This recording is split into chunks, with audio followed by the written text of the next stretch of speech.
안녕하십니까. 자비도량 주지노입니다. 오늘 본문은 전도제와 극락세계라는 주제로 말씀드리겠습니다. 매년 음력 7월이 되면 백중천도제를 지냅니다. 그리고 매달 음력 18일이면 지장천도제를 지내고요. 그리고 가족분들이 돌아가시면 사십구제나 특별천도제를 지냅니다. 그럼 이러한 천도제는 왜 지내느냐?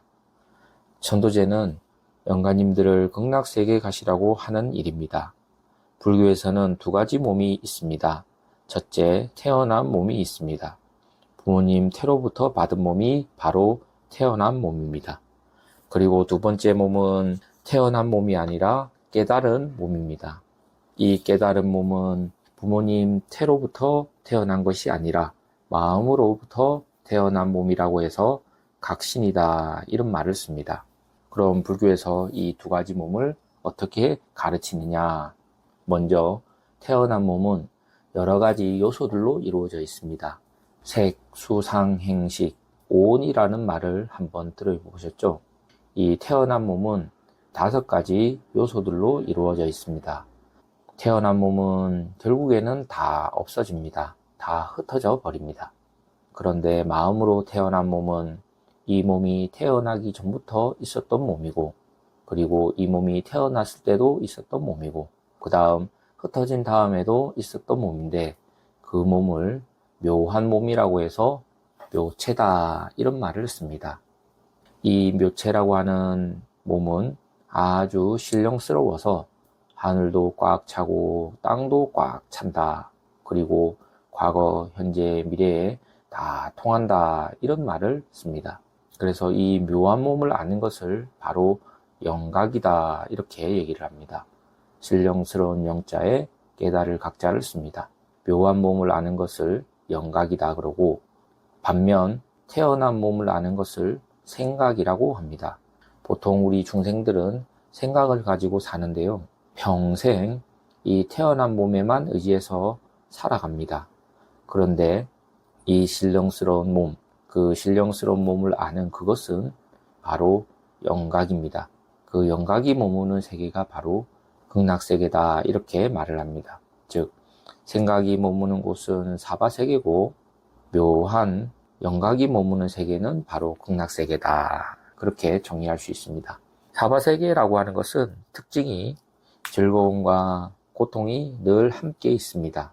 고통 없이 영원히 살고 싶다라는 그러한 생각이 들 때도 있지만은 그것은 잠시 욕심이고, 이 사바세계는 생각이 머무는 곳이라 즐거움이 있으면 고통이 있고, 고통이 있으면 즐거움이 있습니다. 하지만 극락세계는 그러한 고통이 없습니다. 그럼 극락세계는 어떤 곳인가? 즉, 신령스러운 몸이 머무는 곳은 어떤 곳인가? 이거에 대해서 말씀드리겠습니다. 첫째, 극락세계는 무구종토입니다. 더러운 곳이 하나도 없는 청정토 그 자체입니다. 두 번째, 극락세계는 공덕이 무진장한 곳입니다. 보통 극락세계를 화장차례라는 말을 쓰는데, 이 화장차례라고 하는 뜻의 의미는 무진장 공덕이 많고도 많다, 이렇게 설명을 드릴 수가 있습니다. 더러운 곳이 하나도 없고 청정 그 자체인 국토와 무진장 공덕이 많은 그러한 세계가 바로 극락세계인데, 그럼 극락이라고 하는 게 뭐냐? 극락이라고 하는 것은 고통이 있으면 즐거움이 있고 이런 게 아니라 무고유락이다. 고통은 전혀 없고 즐거움만 있다, 이런 말이죠. 고통은 없습니다. 다만 즐거움만 항상 있을 뿐입니다. 이것을 조금 자세히 말씀드리면, 극락세계는 무량수 무량강이다, 이런 말을 합니다. 수명이 무량해서 죽음이 없고, 또 광명이 무량해서 어둠이 없다, 이런 세계를 바로 극락이다, 이렇게 말을 하는 거죠. 즉, 수명과 광명이 한량이 없는 곳이 바로 극락입니다. 두 번째, 극락세계는 복덕이 부족합니다. 복덕이라고 하는 것은 장애가 없고 여러 가지 성공덕을 복덕이라고 합니다. 사실 복이 없는 사람은 장애가 많습니다. 그런데 복이 있으면 장애가 전혀 없습니다. 그래서 이러한 복덕이 다 갖추어진 세계가 바로 극락세계입니다. 세 번째, 극락이라고 하는 것은 바라는 대로, 또 바라는 희망에 따라서 원만하게 다 이루어지는 데가 바로 극락세계다. 네 번째, 극락이라고 하는 것은 편안하고 즐겁습니다. 사실 사바세계는 편안해도 즐겁지가 않습니다. 그런데 이 극락세계는 평안하고 즐거움이 끝이 없습니다. 무궁하다 이런 말을 쓰는데요. 그것이 바로 극락세계다. 그래서 극락을 정리를 하면 수명과 강명이 무량하고 복독이 부족하며 원하는 대로 원만히 이루어지며 편안하고 즐거움이 끝이 없는 곳이 바로 극락세계입니다. 천도제를 하는 이유는 바로 영가님을 이러한 극락세계로 보내드리기 위한 의식이다. 이렇게 보시면 되겠습니다. 참고로 이 천도제를 말할 때 불교에서는 몽식, 의식이라는 말을 합니다. 사람이 꿈을 꿀 때 느끼는 것을 꿈몽자, 인식할 식자를 써서 몽식이다 이런 말을 쓰고요. 그리고 평상시에 느끼는 것을 생각할 의자, 인식할 식자를 써서 의식이다 이렇게 말을 합니다. 꿈을 꾸면 몽식이고 꿈을 깨면 의식인데, 그런데 이 몽식은 꿈에서만 머무릅니다.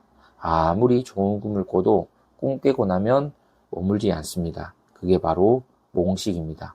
중생들은 의식을 가지고 있는데 항상 세 가지에만 머뭅니다. 그 세 가지라고 하는 것은 첫째, 몸에 머물고, 둘째, 사람에 머물고, 셋째, 물질에 머뭅니다. 혹시나 옆에 있는 사람이 저 사람 무슨 생각하는지 모르겠다 이렇게 의문을 가질 필요가 없습니다. 왜냐하면 중생들은 몸 생각 아니면 사람 생각 아니면 물질 생각만 하기 때문입니다. 예를 들어 고향 생각을 한다든지 친구를 생각한다든지 돈을 생각한다든지 집을 생각한다든지 그런 것만 생각하지 궁금해할 필요가 전혀 없습니다. 그래서 의식은 항상 몸 아니면 사람 아니면 물질 이 밖으로만 돌아다닙니다. 그런데 중요한 것이 있습니다. 몸과 의식이 있기 전부터 있는 게 하나가 있습니다. 그게 뭐냐? 불교에서는 참 사람이다 이렇게 얘기를 하는데요. 이 몸이 나기 전부터 있었던 참 사람이 있습니다. 이 참 사람이라고 하는 것은 머무는 데가 없습니다. 몸에도 머물지 않고 사람에도 머물지 않고 물질에도 머물지 않고 과거에도 머물지 않고 현재에도 머물지 않고 미래에도 머물지 않고 과거, 현재, 미래의 지배를 받지 않습니다. 또한 몸과 사람과 물질의 지배를 받지 않습니다. 그래서 그거를 불교에서는 해탈이라고 합니다. 또 고요하다고 해서 열반이라고도 합니다. 경우에 따라서는 자제라고도 합니다. 그래서 영가들을 위해서 천도제를 하는 이유가 바로 이러한 수량과 광명이 무량하고 복덕이 부족하고 즐거움과 평안함이 늘 함께 있고 원하는 바가 다 이루어질 수 있는 그러한 극락세계로 보내드리는 것이 바로 특별천도제이자 49제입니다. 그럼 오늘 본문을 마치겠습니다. 마지막으로 이번 주 토요일 자비도량에서 지장제의를 맞이해 특별천도제가 있습니다. 영가의 극락왕생을 위해 많이 동참해 주시고 무량功德 지으시기 바랍니다. 그리고 유튜브를 통해서도 참여가 가능하니 많은 시청 바랍니다. 그럼 다음 시간에 또 뵙겠습니다. 감사합니다.